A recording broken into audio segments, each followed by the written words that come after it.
What's up, everyone? Mark with Cardivox Academy here, and today we're checking out Ice Nine Kills Meet and Greet. And I think this is the second time we've covered Ice Nine Kills on the channel. I don't think this is the first time. I could have gone back and looked at our catalog, but I didn't. And I could pause the video and do it now, but I'm not going to. If we did, we'll put it in a card up here. But anyways, I'm excited because Ice Nine Kills is a very interesting band. I love the concept. I love the theme. I love how Spencer, the vocalist, Spencer Charnas, I love how he pulls from old horror movies. I'm not sure which one this is going to be, but the correlations are usually pretty easy to draw. I'm also very excited because Spencer, as a vocalist, is extremely versatile. He doesn't do the same thing every song. I mean, he's certainly got his style, but his screams oftentimes serve a very important role in the storytelling of the song. So I think it's going to be a lot of fun. Now, if you're new to the channel, my name is Mark. I am a metal vocalist myself. I'm in a band called Kardashev. Not at all like Ice Nine Kills, but I love metal in all its varieties, and I love talking about metal vocals. And the reason I love talking about metal vocals is because I am a vocal coach. I specialize, my full-time gig is teaching people how to make all sorts of cool metal noises, you know, stuff like or safely and efficiently for years to come. And that's what I do. That's what I do for a living. That's what I do in Kardashev. And that's what I'm going to do here on the channel. So if you like the content, be sure to like, share, and subscribe. Also, I am in the middle of a nasty allergy bout. So if it looks like I'm struggling to keep my eyes open, that's why. Thankfully, it's all in like my eyes and sinus. I don't have a lot of crud in my throat. So I was like, you know what? We can still make this video work. We can still do it. So let's go ahead. Let's talk Meet and Greet, Ice Nine Kills. Oh, and by the way, I was tipped on two things by my business partner. One, that the ending of this video is not available outside of YouTube. We're not going to be watching that here because, like, I wear plain shirts. I'm not going to go buy a piece of merch to watch the end of the video. Sorry. Not going to happen. And two, that this video, even though it's 6 minutes long, the song stops around 4 minutes. So unless I'm just really feeling like watching 2 minutes of a short film, we'll probably just stop it once the song stops around 4 minutes. That's all I know. Ice Nine Kills Meet and Greet. Let's do it.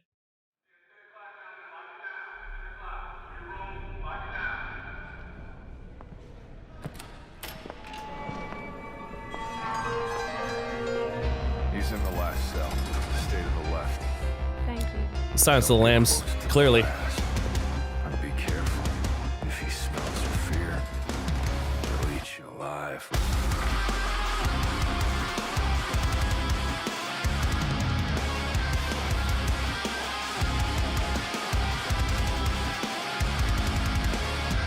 Hello, police. Nothing's free at this meet and greet. Quid pro quo as we go. Spirit beginning to a trainee desperate for some information. Get born like trash by one generation.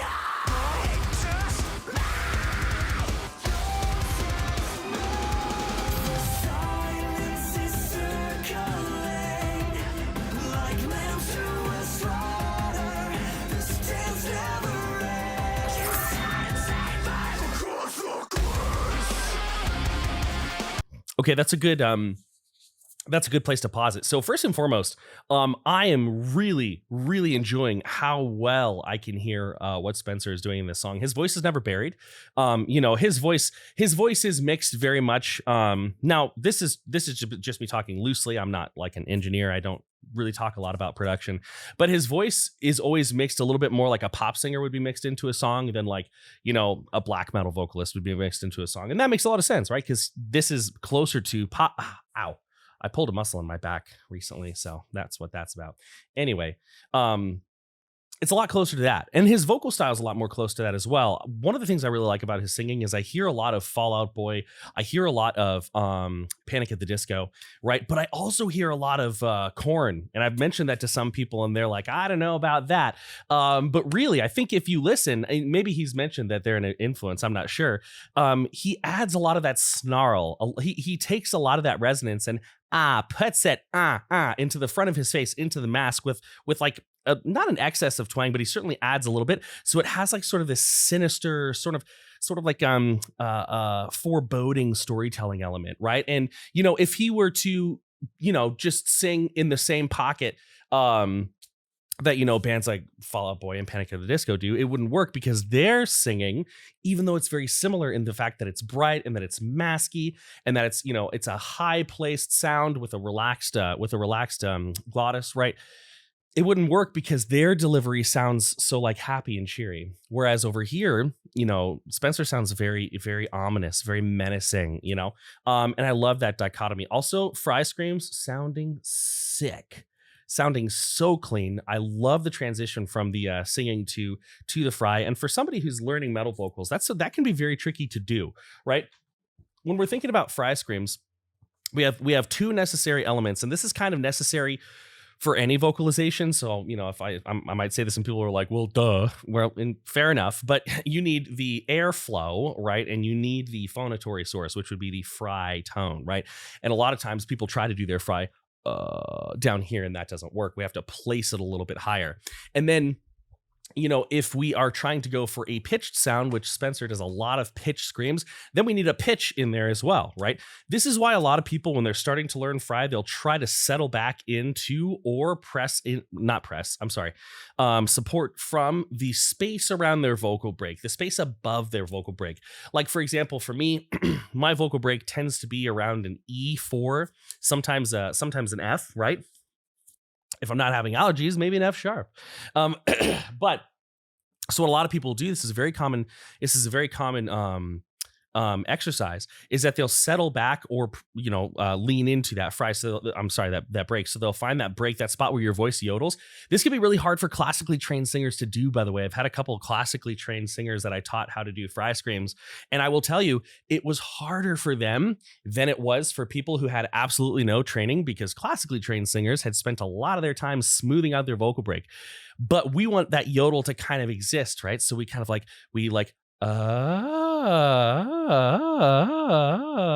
and if I sort of relax out of that space while engaging my core, you'll start to hear a little sparkle happen like this. And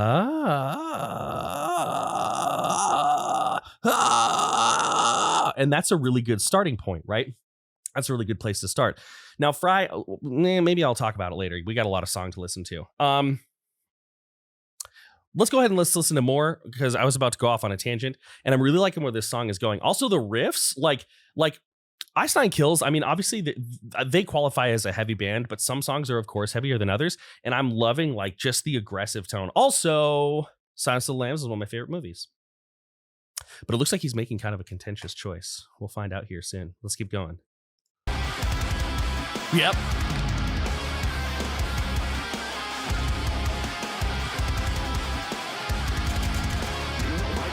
Installing these are not just thrill killing my mind. Help you find the fiend who fits the bill. Trust his nasty habit with my refined palate. Tell me who kills in voice.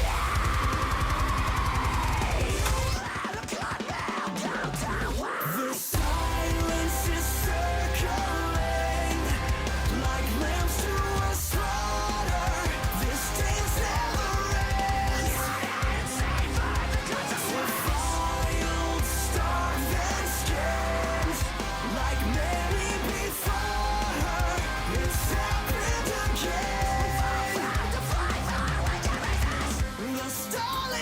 That was sick. That was really, really cool. So I want to talk a little bit about the composition before we talk about vocals. But one thing that I really liked was, so we had this really chaotic, I mean, it was very organized. We had this, I'm hoping they do it again. I mean, we're only halfway through the actual song, if my timestamps are correct. But we had this section that was like very chaotic, of course, very organized, but there was a lot of syncopation going on. There was a lot of like, not what your brain expects to happen. You know, if I do, you know, bum, bum, ba-dum, bum, half the people watching this video are going to go bum, bum, right? And so when you break that pattern, when you're kind of like adding a lot of syncopation to a melody, it can be very, very interesting, or to a section of the song, it can be very, very interesting. And then we go into the chorus, which is much more built on like a pop chorus. It's got, now sometimes I say this word and people think it's bad, and it's not bad at all. More predictable melodies, more predictable progressions and riffs and things like this. And so that can be a really good tool. Get a little bit chaotic, and then when you get to your chorus, to really bring people in and get people like fist pumping at the show, make it a little bit more anchorable. I like to say, make it a little bit easier for people to follow along with. Very cool choice. It sounded very intentional. So hats off. Great songwriting there. Now we definitely hear Spencer throwing in a little bit of pitch into a lot of these fry screams. And one thing that's really cool about this, is that you can do different degrees, right? You can have a lot of like the tone of your voice. You can have a lot of the like sound of your vocal cords making pitch, or you can have a little bit less. You can have the vocal cord activation there just to sort of help out with the airflow, right? And we hear him adding a lot of variation and nuance to his fry screams through the use of interesting tongue placements, pulling the lips back and showing the teeth versus keeping the lips a little bit more relaxed, jaw placement, right? The whole posture of his voice with his fry screams is very dynamic and makes it very, very interesting to listen to. Most people who watch this channel know that I myself am more of a false chord guy. And generally the reason I tend to prefer false chord is because I feel like a lot of times when a vocalist has a fry scream, they have one fry scream, and that's kind of the only thing they have. And part of the reason for this is because fry is really a lot about finding a sweet spot. It's very much about finding a sweet spot of balance and airflow and pitch, should you be choosing to do like very pitch heavy scream. Whereas with false chord, if you're doing it right, you can really do a lot. Now, obviously, as Spencer is showing, you can do a lot with your fry as well. I love the brightness that he added. And again, I'm hearing this for the first time, so I might be a little bit off, but I love the brightness that he added when his voice was standing more alone, and the darkness that he added when the rhythm section was behind him. Really, really cool. And I think it's things like that are the difference between somebody who can do metal vocals and somebody who is a vocalist, somebody who's an artist. And I think there's a lot of that going on here. Love the singing. There's a lot of very high placed masky tones going on here. We've got a slightly lifted larynx, right? We've got a narrower sound coming through the use of twang, coming through the use of like smiling the voice out. And for a lot of people who are curious, when we're talking about singing into our mask, or we're talking about like, brighter, maskier singing, what we're talking about is this bone that's in your head, not just your cheekbones, that's part of it. You got this bone called the maxilla. Why did I space on that? You got a bone called the maxilla in your face, and it's what your teeth attach to. It's part of your hard palate. It's your cheekbones. It goes up into the bridge of your nose, part of the inside of your eye sockets here. And when we sing in such a way that vibrates, we can get a lot of really cool tones that are very, very good for contemporary singing styles, be they jazz, rock, metal. Doesn't really matter. That's not to say we don't, use the mask in classical or opera. We certainly do. Those are not my thing. I couldn't tell you how to sing opera. That's not my jam. But it's a really, really important singing placement for any type of contemporary style, and a lot of screams as well. Right. So one way that you can kind of do this, and the first thing that you should do really, if you want to kind of sing up into this space, is focus not just on having the sound proper, but the feeling proper as well.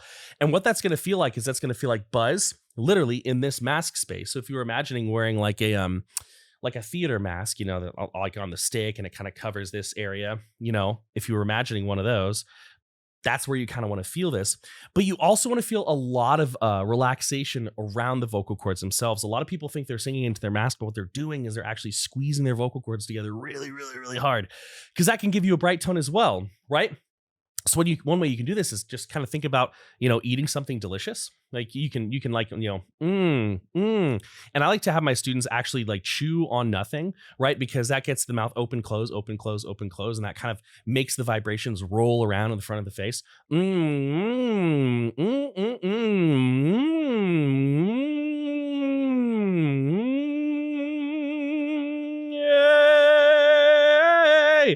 And then you can find yourself in that masky space, right? And there's a lot of cool things. There are a lot of cool things you can do from there, and it's really good for not just harsh or clean vocals, but harsh vocals as well. A lot of times when we're doing stuff like knowing how to aim our voice forward versus back and down is really valuable. Anyways, I'm talking a lot, and let's see what happens to Clarice here. I love how we're mixing in some. It looks like we're mixing some of their lore into Silence of the Lambs lore.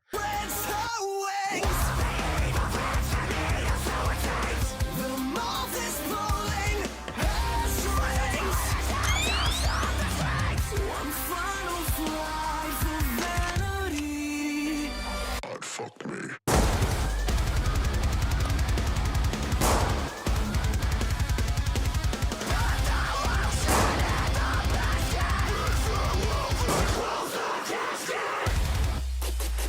Oh.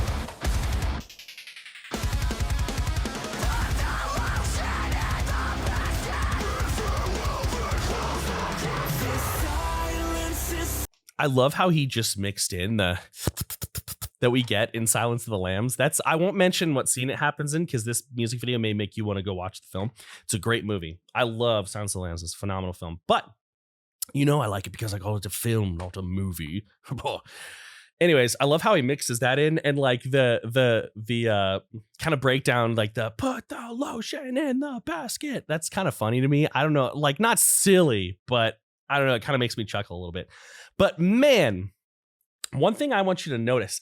Ow. One thing I want you farts that hurts. One thing I want you to notice about the tone of his scream is how even the airflow is, and how even though we can hear that we have that very thin, very controlled TV static or tearing paper type of distortion, right?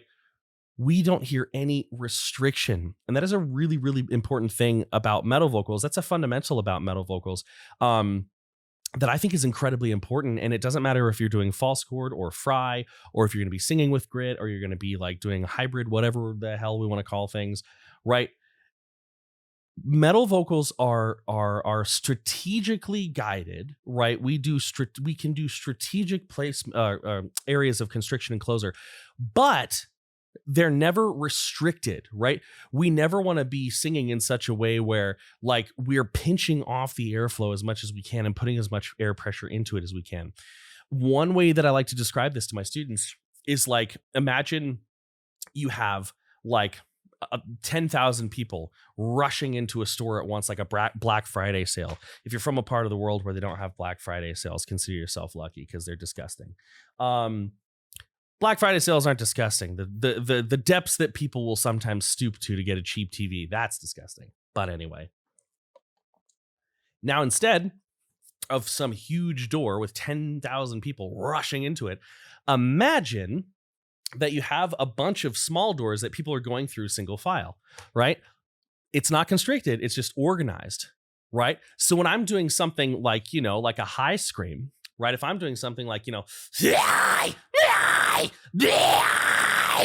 if I'm doing something like that, am I adding a little bit of closure and narrowing to the back of my throat, like the pharyngeal space? Absolutely. Yes. But is any of that narrowing happening down by the vocal cords, or are the vocal cords free to just sort of flop around in the wind, not even abduct? If I'm not using pitch? Yes, they are. And that's a very, very strong fundamental. So if you're interested in these fundamentals, any vocal coach is going to go over them with you who teaches screams or singing, because this is important for singing too. And if you're interested in those fundamentals, I have an e-course called False Chord Fundamentals. So not exactly what Spencer's doing in this. Spencer does do a lot of false chord for his lows. I haven't really heard any of that yet. But anyway, false chord is very versatile. I've got a false chord fundamentals e-course that teaches you all the fundamentals of pretty much every vocal style you need to know, plus a lot of other cool stuff. You can check it out on CardVoxAcademy.com. But let's keep going. There are a lot of, like, I was like, am I going to be able to tell which movie this is from? Yeah, clearly. But yeah, anyway, I'm going to ramble. Spencer's very talented, folks.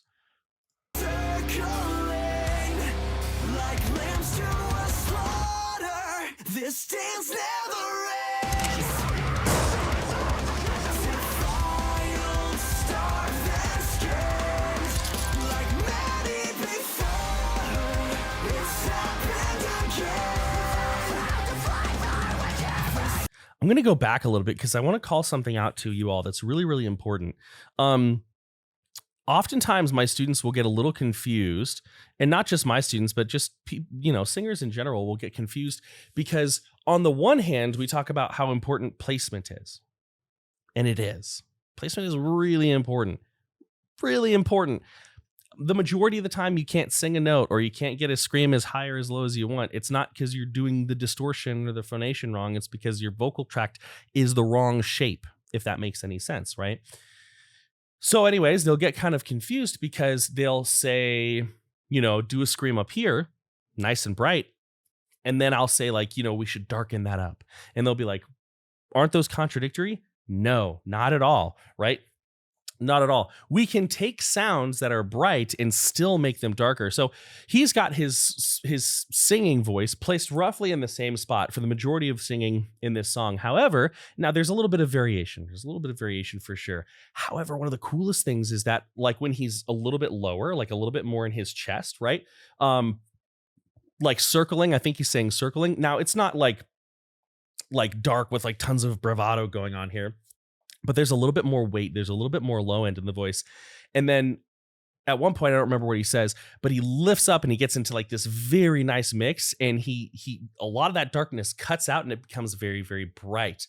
And we have an accentuation on the high end. Now, of course, some of this is probably EQ, but it's mostly because he's actually doing it, right? So listen to how his voice is here, but he can be darker or brighter while still keeping it here. That is such an important fundamental of singing, screaming, everything, right? Go ahead and check that out. I'll try to point and look animated so you know when it happens. Like lambs to a slaughter, this dance never ends. Defiled, starved and scared, like many before. Right there. I don't know what he's saying, but it's like defiled, many before, right? Sounds sick. Sounds so sick. Listen to it again. Starved and scared, like many before.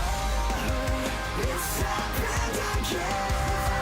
To fight for whichever silence is circling.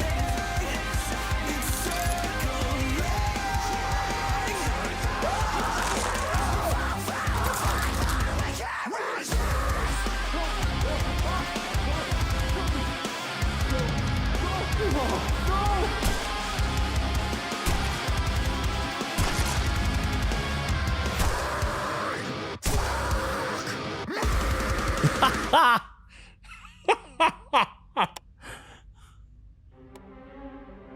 Oh, yeah.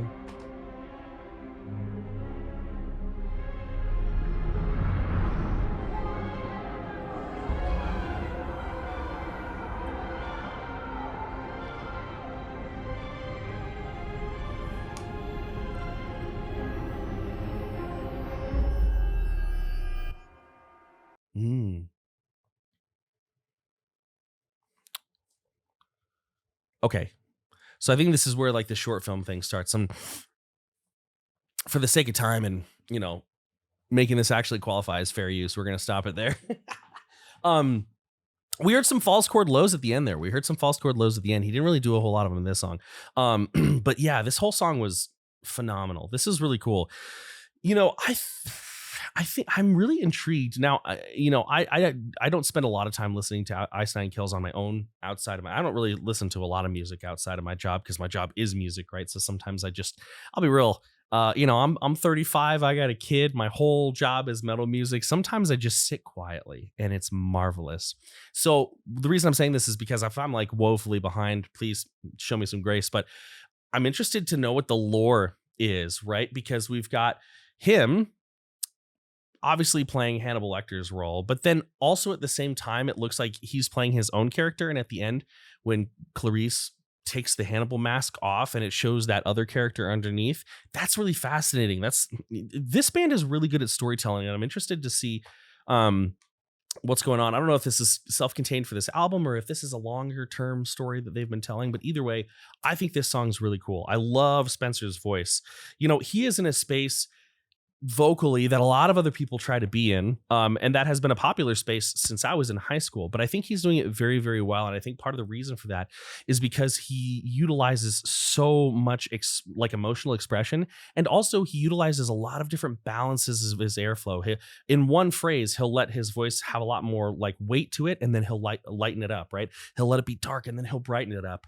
And he moves through those places very, very seamlessly. And you're not going to get there unless you practice a lot, right? And his voice isn't even something that's going to be, I'm butchering this sentence. His voice is not going to be a good target for everybody, right? I was talking with one of my students recently, and it was really interesting. When it comes to clean singers, a lot of the times people are very understanding of the fact that you've got your baritones and your baritoners and your basses. And, over here, you've got your sopranos and your mezzo sopranos and your contraltos and all this stuff, right? And everybody's voice is a little bit different. And generally speaking, now, obviously, this is not cut and dry, but if someone's a bass, they understand that they're probably not going to hit, tenor notes. And if they are, they're going to hit them in a different way. But that same concession is often not given to screamers. You know what I mean? To screamers, which is kind of silly because like we're still using human vocal tracts. We're still using human anatomy. If you're doing like, fry screams, you're still using your vocal cords, right? So that being said, it's interesting that I'm sweating through my shirt here. I'm disgusting. It's interesting that we're, we don't bring a lot of that over. And early on in this journey, I was like, that stuff doesn't matter.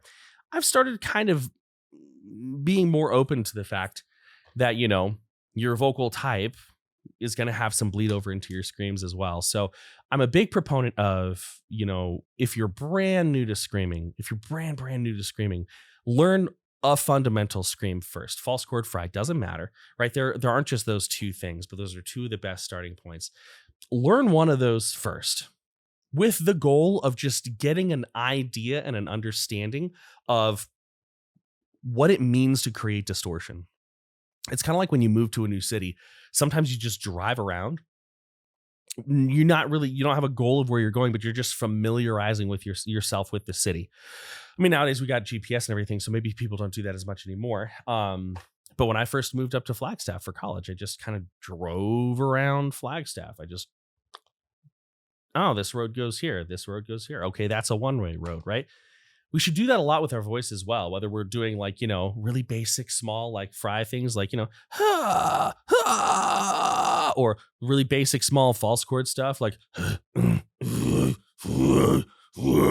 if we're going to turn it into something later, that's fine. But just getting a fundamental down. So you just are like, oh, I don't have to squeeze to create distortion.